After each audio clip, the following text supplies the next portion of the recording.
सो ये है एक पावरफुल आरजीबी एलईडी लाइट। ये काफी लॉन्ग डिस्टेंस के लिए भी बनी हुई है क्योंकि इसमें इस्तेमाल किए गए 3 अच्छे खासे लेंस, और इसकी जो बॉडी बनी हुई है वो टोटली एक रिसाइकिल मटेरियल से बनी हुई है। इसको चलाने के लिए आपको चाहिए एक नॉर्मल 5 वोल्ट का अडेप्टर जो कि आपके मोबाइल के इस्तेमाल में आता है। इसको आप टाइप बी या फिर टाइप सी से भी चला सकते हो, डिपेंड करता है कि आपने कौन सा कनेक्टर इसमें कनेक्ट कर रखा है। और आप देखिए अभी तो रूम की लाइट ऑन है फिर भी इतनी अच्छी तरीके से दिख रही है, और ये टोटली ऑटोमेटिक है, आपको किसी भी रिमोट की जरूरत नहीं पड़ेगी। देखिए एक बार मैं आपको इसको डार्क में भी चला के दिखा देता हूँ, और आउटडोर में तो और भी ज्यादा अच्छी तरीके से चलती है क्योंकि ये काफी लॉन्ग डिस्टेंस के लिए बनी हुई है। और इसका जो एक कलर पैटर्न है ये आप डिसाइड कर सकते हो कि आपको स्लो चाहिए या एकदम फास्ट चाहिए। जितना स्लो आप रखना चाहिए उतना आप रख सकते हो, वो मैं आपको वीडियो में दिखाऊंगा किस टाइप से। इसकी शुरुआत होती है इसकी बॉडी बनाने से। तो इसकी बॉडी के लिए हम लोग इस्तेमाल कर रहे हैं एक पुराने निविया के बॉडी लोशन के डिब्बे से। इसका इस्तेमाल हम लोग इसलिए कर रहे हैं क्योंकि इसकी जो हाइट है वो काफी अच्छी खासी है, तो हम लोग अपनी तीनों आरजीबी एलईडी लाइट को अच्छी तरीके से कनेक्ट कर सकते हैं इसमें। तो सबसे पहले तो मैं इसके स्टिकर्स को रिमूव कर दूंगा, और उसके बाद आप देखिए इस प्लास्टिक बॉडी की जो नीचे वाली बॉटम वाली साइड है वो थोड़ी सी ज्यादा चौड़ी है कंपेरेटिवली अपर साइड के मुताबिक। तो हम जो अपर साइड है जहाँ को पतली वाली साइड है उसको मार्कर से मार्क बना के कट कर लेंगे। कट करने के लिए मैं रोटरी टूल का इस्तेमाल कर रहा हूँ। इस रोटरी टूल की जो अनबॉक्सिंग वीडियो होगी वो आपको हमारे चैनल में मिल जाएगी हमेशा की तरह ही।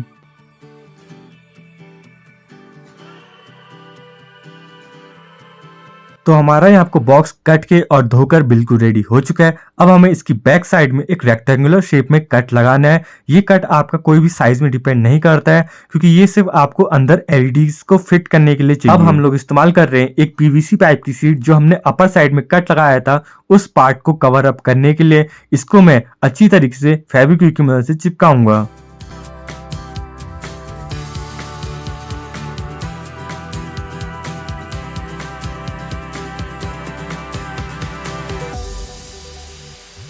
सो हमारा फैब्रिक सूख के बिल्कुल रेडी हो चुका है। आपको इस पार्ट को एकदम स्मूथ रखना है क्योंकि ये आपका बेस की तरह काम करेगा। अब जहां आपको आपने रेक्टेंगुलर शेप में कट नहीं करा था, यानी कि उसकी ऑपोजिट साइड में एक स्केल की मदद से आपको 3 मार्क्स बना लेने हैं। अब मैं आपको इस्तेमाल में ले रहा हूँ एक लेंस। ये लेंस आपका नॉर्मली टॉर्च में इस्तेमाल होता है, उसकी जो लाइट है यानी कि रोशनी है उसको लॉन्ग डिस्टेंस में पहुंचाने के लिए। तो इस लेंस को उस मार्क जो हमने पहले बनाया था उसके सेंटर में रखकर एक मार्कर की मदद से गोल मार्क बना लेना है, और फिर इसको भी हम लोग अच्छी तरीके से अपने रोटरी टूल की मदद से कट कर लेंगे।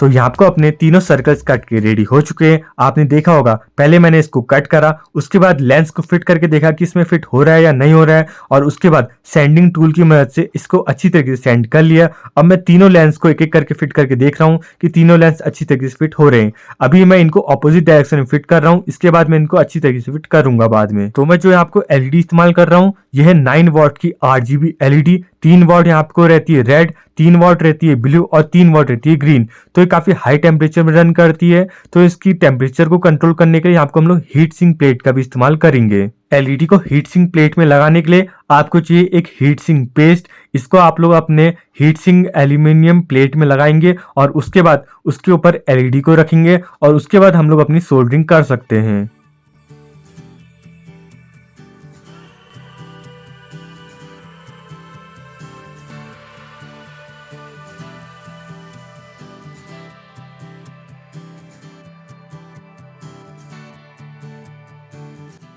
इसी टाइप से आपको सारी की सारी आरजीबी एलईडी लाइट्स को अच्छी तरीके से सोल्डर कर लेना है, और फिर आपको एक बारी इनको मल्टीमीटर से टेस्ट भी कर लेना है कि जो सारी की सारी कनेक्शंस हैं वो अच्छी तरीके से कनेक्टेड है या नहीं है। सो यहाँ आपको मेरी तीनों की तीनों आरजीबी एलईडी लाइट्स अच्छी तरीके से रेडी हो चुकी है और मैंने इनको चेक भी कर लिया है। अब मुझे पॉजिटिव या नेगेटिव किसी एक टर्मिनल को कॉमन करना पड़ेगा, तो मैं यहाँ पे को नेगेटिव जो टर्मिनल है सारी की सारी एलईडी लाइट्स के उनको कॉमन कर रहा हूँ। कुछ इस टाइप से मैं कॉपर वायर की मदद से हर एक एलईडी को आपस में सोल्डर कर दूंगा, और कॉपर वायर की जो बीच की लेंथ होगी वो कुछ इस टाइप से देखिए लेंस के 2 साइड में रखकर मार्क करेंगे। तो ये आपको तीनों की तीनों एलईडी लाइट्स को मैंने सोल्डर कर लिया है उतने ही मार्क में जितने मार्क में इनको होना चाहिए, आप अपने हिसाब से सोल्डर करिएगा। अब ये एलईडी लाइट 3 वोल्ट में रन करती है और हम इसको प्रोवाइड कराने वाले हैं 5 वोल्ट। तो मैं इसके करंट को थोड़ा रिड्यूस करने के लिए 10 ओम के रेजिस्टेंस का इस्तेमाल कर रहा हूँ। तो मैं हर एक एलईडी के पॉजिटिव टर्मिनल में एक एक 10 ओम के रेजिस्टेंस को सोल्डर कर दूंगा।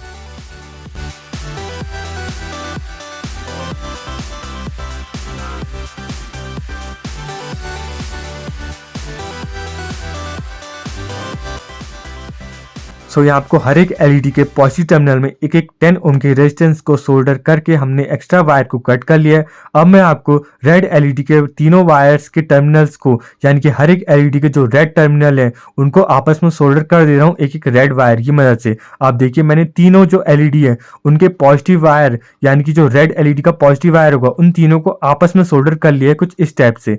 इसी टाइप से आपको ब्लू के लिए येलो वायर का इस्तेमाल कर रहा हूँ और ग्रीन के लिए ग्रीन वायर का इस्तेमाल कर रहा हूँ, और जो नेगेटिव है, जो कि कॉमन नेगेटिव है, उसके लिए मैं एक ब्लैक वायर का इस्तेमाल कर रहा हूं। अब मैं आपको इस एलईडी लाइट का एक सर्किट तैयार कर रहा हूं। इस सर्किट की मदद से ये जो एलईडी लाइट है अपने आप कलर चेंज करेगी। तो इसके लिए आपको चाहिए 3 BC547 ट्रांजिस्टर, 3 10 की ओम के रेजिस्टेंस, और उन तीनों 10 की ओम के रेजिस्टेंस को आपको हर एक ट्रांजिस्टर के बेस के साथ सोल्डर कर देना है। इसके बाद तीनों ट्रांजिस्टर्स की जो सेकंड टर्मिनल बच गई है उन तीनों को आपस में सोल्डर कर देना है कुछ इस टाइप से। अब हम तीनों ट्रांजिस्टर की जो एमीटर वाली पिन है उनको भी आपस में सोल्डर कर देंगे। वैसे तो इस सर्किट के ऊपर मैंने डिटेल्ड वीडियो चैनल में अपलोड कर रखी है, अगर आपको इस वीडियो में समझ में ना आ रहा हो तो आप उस वीडियो को जाके जरूर देख लीजिएगा। और अभी तक वीडियो अच्छी लगी हो तो लाइक कर देना और साथ ही चैनल को सब्सक्राइब कर देना। इसके बाद आपको चाहिए 3 कैपेसिटर्स। इन 3 कैपेसिटर्स की वैल्यू डिपेंड करेगी आपको किस टाइप का एलईडी इफेक्ट चाहिए। अगर आपको एकदम स्लो इफेक्ट चाहिए, यानी कि जो आरजीबी एलईडीज है वो एकदम हल्के हल्के कलर चेंज करे, तो आपको जो कैपेसिटर्स की वैल्यू है वो काफी हाई रखनी पड़ेगी, अप्रॉक्स 1000 या फिर 10,000 म्यूएफ। और अगर आपको मेरी तरह से इफेक्ट चाहिए या फिर और तेज चाहिए तो आप 10 म्यूएफ के कैपेसिटर का इस्तेमाल कर सकते हैं। तो तीनों कैपेसिटर के नेगेटिव टर्मिनल को ट्रांजिस्टर की कलेक्टर वाली पिन में सोल्डर करना है, और जो उसकी पॉजिटिव वाली टर्मिनल होगी उसको नेक्स्ट वाले टर्मिनल के बेस वाली पिन के साथ सोल्डर कर देना है। एंड अब बारी आ चुकी है कि आप तीनों लेंस को तीनों एलईडीज के साथ अच्छी तरीके से फिट कर दें। और ये लेंस इसी टाइप से डिजाइन किए गए होते हैं कि आपका इन वाली एलईडीज के साथ अच्छी तरीके से कनेक्ट हो जाए। और जब आप लेंस को अच्छी तरीके से फिट कर दो उसके बाद मैं आपको सजेस्ट करूंगा कि इन तीनों एल्यूमिनियम प्लेट्स को आपस में इसी पोजीशन में एक आइसक्रीम स्टिक की मदद से आपस में चिपका लेना। मैं अभी आगे वीडियो में दिखाऊंगा किस टाइप से, लेकिन फिलहाल मैं बॉडी में इसकी ब्लैक पेंट कर रहा हूँ। आप चाहे तो कोई और पेंट भी कर सकते हो, वैसे तो व्हाइट पेंट भी काफी अच्छा दिखेगा इसमें, लेकिन जो ब्लैक पेंट है वो नाइट में काफी अच्छा इफेक्ट दे सकता है इसमें। तो यहाँ आपको हमारा बॉडी भी सूख कर रेडी हो चुका है। मैंने इसमें आपको डबल कोट का इस्तेमाल कर रखा है। और अब बारी आती है जो हमने आइसक्रीम स्टिक में लेंसेज को फिट करा था उसको इसके अंदर डालने की। तो देखिए मैंने आइसक्रीम स्टिक को कुछ इस टाइप से फिट कर रखा है, जिससे कि जब मैं इसको अंदर डालूं तो ये बिल्कुल भी अपनी जगह से हिले ना, और एकदम अच्छी तरीके से लेंस उसी होल के अंदर फिट हो जिस होल के लिए उनको डिजाइन किया गया है। तो यहाँ आपको थोड़ी सी प्रॉब्लम आ सकती है, लेकिन मैं आपको सजेस्ट करूँ कि आपको एकदम पेशेंस से करना है, और बिल्कुल भी कोई वायर इसमें आपको टूटे ना या फिर हिले ना, ये ध्यान आपको जरूर रखना है। सो अब आपको इस एलईडी लाइट को उस सर्किट के साथ सोल्डर करना है जो हमने वीडियो में थोड़ी देर पहले बनाया था। तो उस सर्किट की जो तीनों ट्रांजिस्टर्स की कलेक्टर वाली पिन थी उनमें आपको रेड, ब्लू और ग्रीन के पॉजिटिव वायर्स को सोल्डर कर देना है, और जो नेगेटिव वाला वायर होगा उसको रजिस्टर की जो सेकंड वाली पिन है, जो आपकी कॉमन रजिस्टर की पिन है, उसमें सोल्डर करना है। इन तीनों पिनों को सोल्डर करने के बाद आपको इस सर्किट को भी बॉडी के अंदर डालना है, और फिर ग्लू गन की मदद से इसको अच्छी तरीके से आइसक्रीम स्टिक के ऊपर चिपका देना है।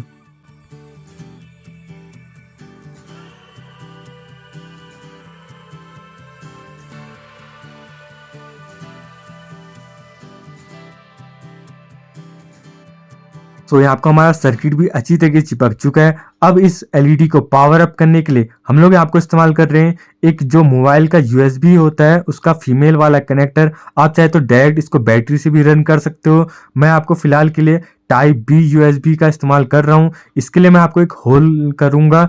होल करते वक्त थोड़ा सा आपको पेंट बिगड़ चुका है, मैं इसको बाद में ठीक कर लूंगा। फिलहाल के लिए मैं अपने यूएसबी फीमेल कनेक्टर को अंदर फिट कर लेता हूँ। अब जो आपका इनपुट पावर है उसका जो पॉजिटिव वाला सप्लाई जाएगा वो आपका कॉमन एमीटर में जाएगा, यानी कि जो आपने तीनों ट्रांजिस्टर की एमीटर वाली पिन को आपस में सोल्डर करा था उसमें, और जो नेगेटिव वाला जाएगा वो आपका उसी टर्मिनल में जाएगा जिस टर्मिनल में आपको एलईडी के नेगेटिव टर्मिनल को सोल्डर किया था। अगर आपको डिटेल वीडियो चाहिए तो उसका लिंक या तो डिस्क्रिप्शन मिल जाएगा या फिर उसकी वीडियो आपको हमारे चैनल में मिल जाएगी। सो वीडियो में आगे बढ़ने से पहले मैं इसको एक बार टेस्ट कर ले रहा हूँ कि जो सारी की सारी एलईडीज है वो अच्छी तरीके से ग्लो कर रही हैं या फिर नहीं, और जो हमारा सर्किट है वो भी अच्छी तरीके से काम कर रहा है या फिर नहीं। तो मैं आपको एक 5 वोल्ट अडेप्टर का इस्तेमाल कर रहा हूँ और आप देखिए जैसे ही मैं इसको पिन में कनेक्ट करता हूँ हमारी एलईडी काफी अच्छी तरीके से ग्लो कर रही है।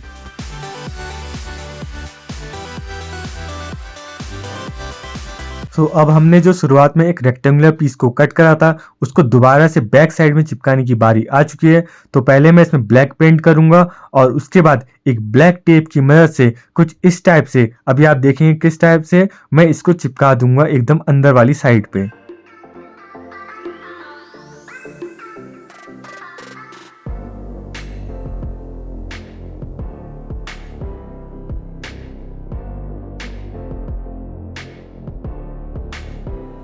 मैंने इसको सिर्फ एक ही साइड से टेप की मदद से चिपका रखा है, बाकी साइड से आप इसको दोबारा ओपन कर सकते हैं ताकि अगर बाद में आपको कैपेसिटर चेंज करने का मन करे तो आप उसको भी चेंज कर सकते हैं। फिलहाल के लिए यहाँ आपको इसकी टेस्टिंग का वक्त आ चुका है। तो मैं अपने सेटअप से काफी दूर आ चुका हूँ और बिल्कुल मैंने अपने रूम में डार्क कर लिया है। तो आप देखिए ये कितना लॉन्ग डिस्टेंस के लिए बना हुआ है। अभी तो आपको फिर भी काफी कम डिस्टेंस ही है, लेकिन आप देखिए फिर भी कितनी अच्छी तरीके से ब्राइट कर रहा है और काफी अच्छा इफेक्ट दे रहा है। अगर आपको स्लो इफेक्ट चाहिए तो वो भी मिल जाएगा। मैंने आपको बता दिया कि आपको सिर्फ कैपेसिटर की वैल्यू चेंज करने की जरूरत है। तो इसी के साथ हमारी ये वाली वीडियो तो खत्म होती है, लेकिन आने वाली वीडियोस और भी ज्यादा इंटरेस्टिंग होने वाली है। तो उन वीडियोस को मिस ना करने के लिए आप हमारे चैनल को सब्सक्राइब और साथ ही बेल नोटिफिकेशन को ऑन कर सकते हैं, जिससे आप आने वाली कोई भी वीडियो को मिस ना कर पाओ। और ये वाली वीडियो देखने के लिए बहुत बहुत शुक्रिया।